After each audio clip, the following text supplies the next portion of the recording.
God has created you to work. God's created you to create. God's created you to design. God's created you artistically, both in the arts.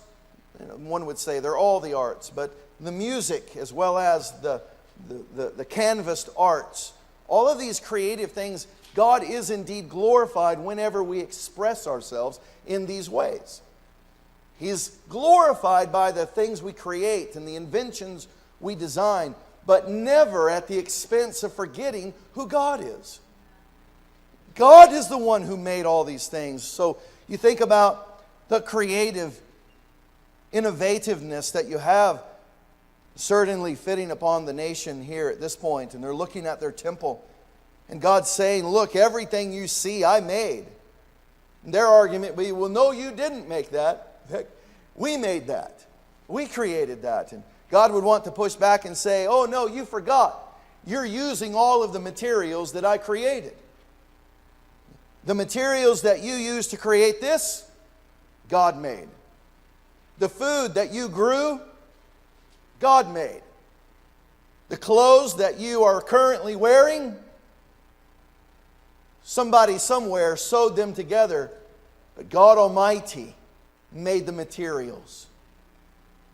That false god that you've carved, who made that wood? God did. And you've turned it into a position of idolic worship.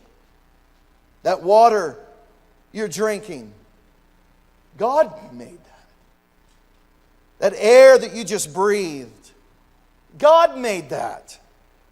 That body that you have, God made. The eye that you have to behold the glory of God, God made that eye. Those thumbs that you have to hold your coffee cup, that's God's idea. I don't know, I guess the coffee was His idea as well. The knee that bends, God designed that. That elbow that allows you to eat at the dinner table like a human and not like an animal, God made that. That child that is miraculously being woven in the womb of women, God did that. This, God made it. That, God made it.